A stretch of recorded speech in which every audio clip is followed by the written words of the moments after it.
question, please raise your virtual hand and we will come to you. Thank you. Sarah, we'll come to you first, please. Thanks. Thanks ever so much. Hi, Richard. Good to see you. Before we get on with the main business, could you just give us an overall update on how all the squad are, particularly the new players who've come into camp? Is everyone fit, raring to go? Yeah, all fit, all very fresh and working very hard. So, yeah, we're a full complement of players and enjoying getting together and building for Sunday. The big headline then from the last squad announcement was the return of Danny Care. There's been some fantastic social media activity around his return. What was it actually like when he walked through the door, and what was the reaction of the other players? Oh, he's been on great form for a little while now. He's full of energy and life. He's a good character and clearly a very good player. So he's adding on and off the field. It's been really positive. For a player coming back who hasn't actually been in the England setup since 2018, how much sort of getting up to speed has he got to do? Is he almost like an uncapped player? Look, he's very experienced, isn't he? He's worked with Eddie before. He's worked with a lot of the guys that are in the squad now before. So he's a bright man. He picks things up very quickly. He's clearly a very instinctive player. So he's dropped in very, very easily and training very well and being very good with the group. And can you just give us a little bit of a taste about how those conversations went about bringing Danny back in? Obviously, I'm sure Eddie had the final say, but how long has he been in England's thoughts? I think he's always been in England's thoughts. He's been on great form for Quins. There's a lot of other good young nines that have been brought through by Eddie, and obviously we've had Benny Youngs there as well. So Danny's always been part of a selection conversation. And Eddie's thinks it's the right time to bring him back into the fold to help the group. And just lastly from me, obviously a few other names that have come back in, perhaps more your area of expertise here, Richard. What was it about Jack Walker that's been giving him the nod to be brought in? He's been on great form for Quins for the last 2 seasons. They've been playing some really good rugby. Their forward pack under Jerry Flannery has been dominant, both line out and scrum. And our depth of our hook has been tested because of injury. So George McGuigan dropped out because he's had a little bit of an injury, and Jack has got the opportunity to come in and stake his claim. Thank you. Thanks. Duncan, please.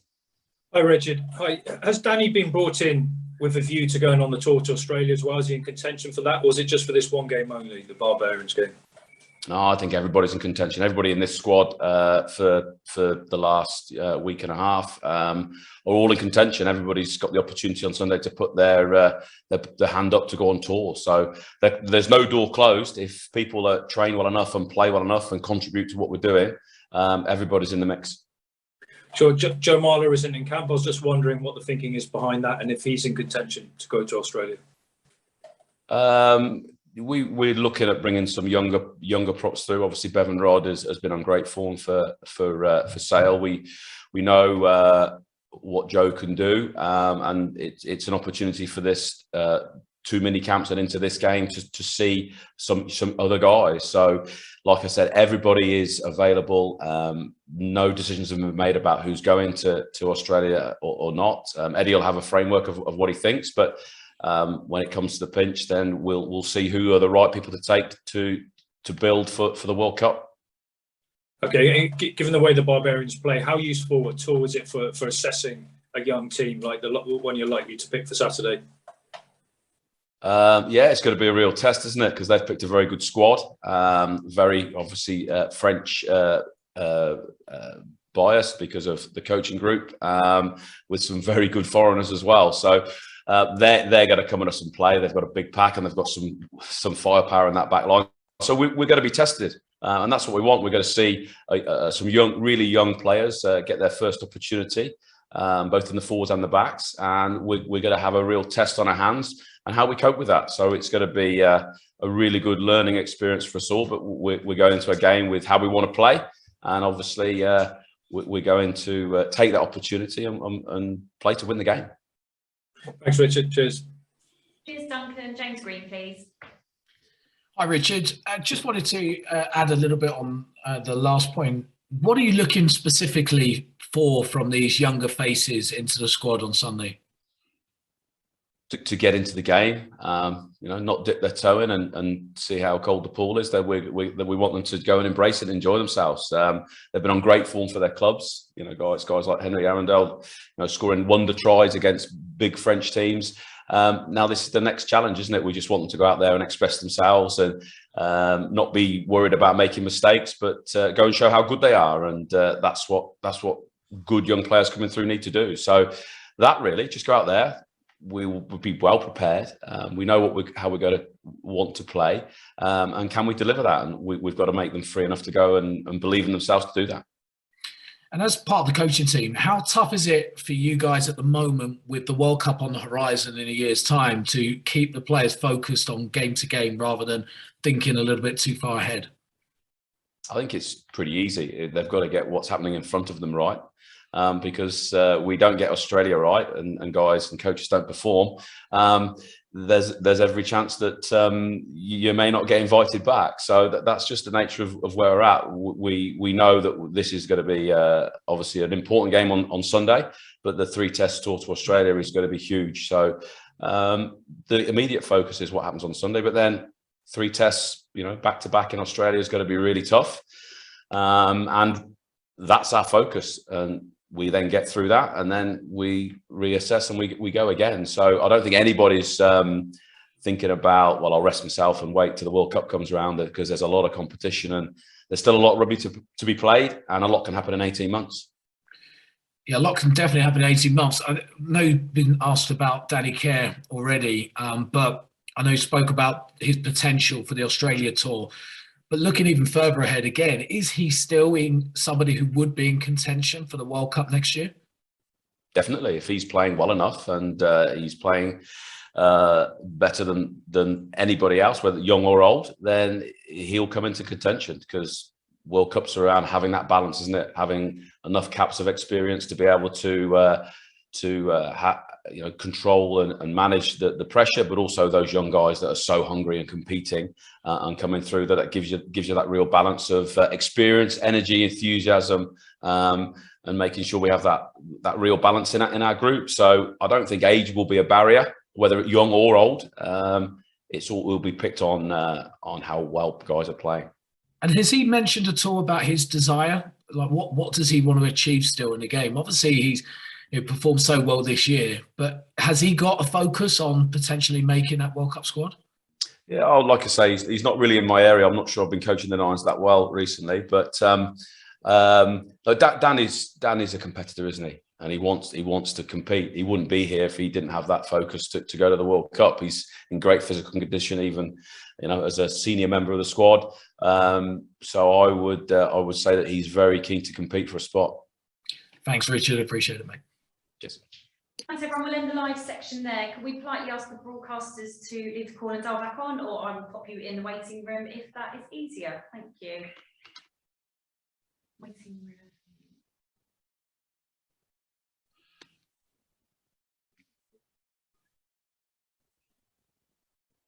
Lovely stuff. Right, we are writers briefing now. We have got a provisional embargo at 10 o'clock this evening. I don't know if you guys want to bring it forward earlier, and if you do, if you're happy to agree and sort amongst yourselves, please just let everyone on the call know. That would be great.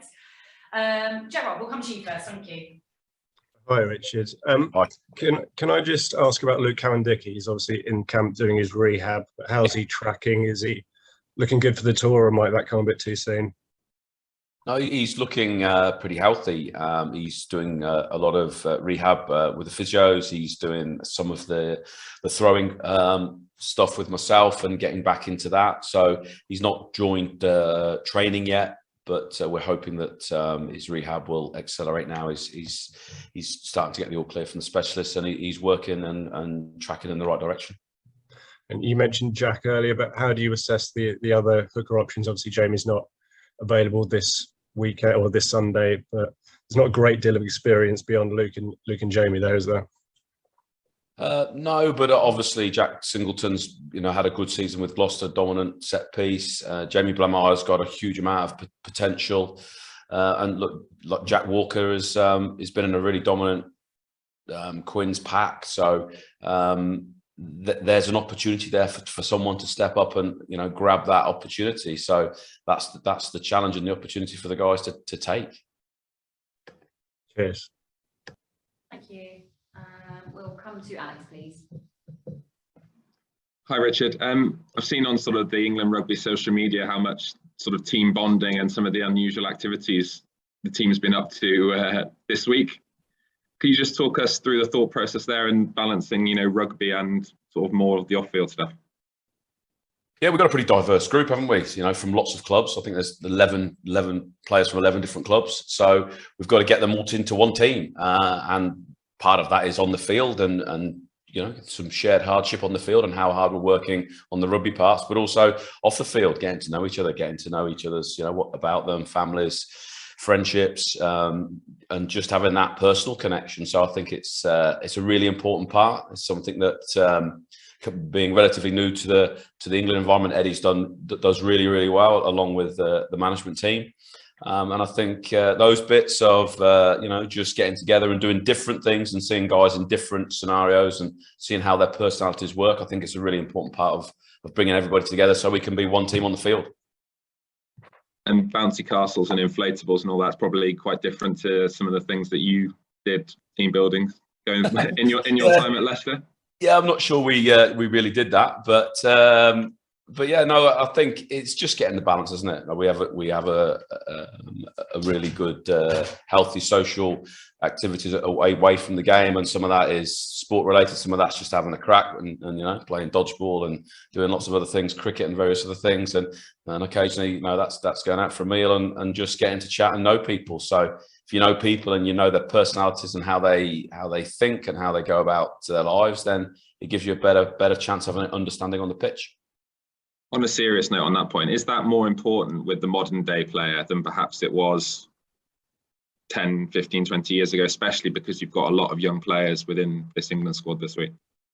Yeah, definitely. The world's changing all the time, isn't it? Both whether it's in, you know, normal social environments or whether it's in sporting environments, you know, social media, and there's lots of other things that come into it. So we try to get them to all be thinking and acting on the same level. So no, I think it's important. I think it's the way of the modern person. You know, I've got kids myself, and you know, things move on, and things are different, and you have to treat and create environments that suit the group of players that you have. And just lastly, for me, you said everyone's sort of fit and available. In terms of the Quins and Saints guys that have come in, they obviously have big games last weekend. Do you have to look to monitor them a bit more with the tour in mind? Yeah, look, they've come in and they've been the first few days they've been looked after, but they're keen to, you know, they're keen to compete for a spot. So they've obviously disappointing from their results at the weekend, but they've come in, they've been full of energy. They've all had good seasons, really, and you know they were in full training today, and they're keen to now get into international mode. Great, thanks for your time. Thank you. Thanks, Alex. Ben, please. Hi, Richard. Just looking back on the Six Nations, what were you happiest with, not happiest with, from a forwards perspective? I think we're just a group of players that are coming together and trying to build what is a new set of forwards, really. So there were some good parts around that, and some parts that we need to improve on. So there's, you know, we always want to be better. We were very competitive, but we want to be dominant. So we've got to work on that part of our game, and we've got to build depth in our squad. This tour coming up, are you looking for sort of a huge development leap in terms of those areas, or just a steady progression, I guess? I think it's a steady progression in anything you're doing when you're developing a side. But yeah, we want to be developing our physicality and our set piece dominance, and it's going to be a good test against Australia. Dave Reddy's a smart coach. Their franchises have had a really good super rugby tournament. Brumbies have been very strong around their set piece and especially their line out. So we know that that's going to be a real test for us. You'll have Tom Curry and Sam Underhill available at the same time again. Are you still thinking about Tom as a number 8, or how do you sort of solve that back row with all the options available? I think Tom's a world-class 7. that can play 8. We've got great options at 8 with Don Brandt as well. And obviously Courtney at 6, and there's other guys that will come into that mix. Underhill, you know, he would see himself as a genuine 7 option to start as well. So there's some real strength there, and it all depends on how we want to play the game. And you know, do we want 2 guys that are very hard at the ball, or do we want a different dynamic in that back 5 of the scrum? So yeah, it's great to have that competition. It's great to have guys like Jack Willis back in camp and playing well for his club and training really well here as well. Lewis Ludlam's been outstanding for Saints and had a really big season too. So there's some real competition in that back row. So no, we look forward to trying to pick what's the best back row, and there'll be some really good guys that will be disappointed. Just finally, I wanted to ask about Patrick Schickling, who was playing in the Championship earlier this season. What are you sort of seeing from him, and does that sort of show again how beneficial the Championship is for developing players? Yeah, no, he's come in and he's worked really hard. He's pretty raw, but huge amount of potential. So yeah, good lad, really good attitude to getting on with his work. And I think there's a huge potential for him in the future, because he's trained well, he's got a great attitude, and that tight head prop berth is something that we need more depth in, and that's the challenge and opportunity for him, hopefully this weekend. So yeah, no, he's good. Really impressed with him. That's great. Thank you. Cheers. Thanks, and we'll finish with Alex and then Adam. Thank you. Richard, hello. Can I just delve please into your hooking expertise? That by the time we get to Australia, the law trials that you played under in the Six Nations will be full law. I just want to ask about the breakfoot really, and whether you think it will achieve what it's intended to achieve, and secondly, how it changes anything that England look to do front row wise, particularly with the Wallabies scrum in mind. Look, I don't think it's the full responsibility of the hooker to stop all the weight coming forward. I mean, I think that's a bit unrealistic. But I think it does help with balance, and there's a real making sure there's a way that hookers can still engage without compromising themselves too much, but also safety, which is paramount. I don't think the breakfoot is the thing that will stop the heads being on shoulders and that axle load. That's down to props as well, and how you set your scrum up as a whole. So I think it's part of a way of making sure that the scrum is safer on the engagement.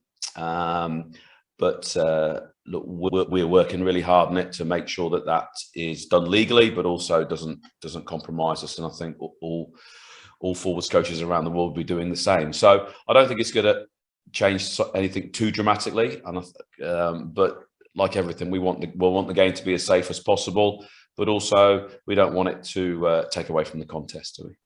And just lastly for me, but without Kyle Sinclair being available, when you see a player like Will Collier doing what he did against Saracens last weekend, that I guess it shows the depth of options you have. But you know, to have a player who's only got a couple of caps doing what he has been doing, and particularly what he did last weekend, is really encouraging. Yeah, look, Will's been fantastic for Quins. He's been probably one of the best scrummagers in the Premiership. So to have him to have the opportunity to go and prove himself and push himself forward for selection for not only for the weekend but for Australia, along with Will Stewart, Trevor Davison, Schickling.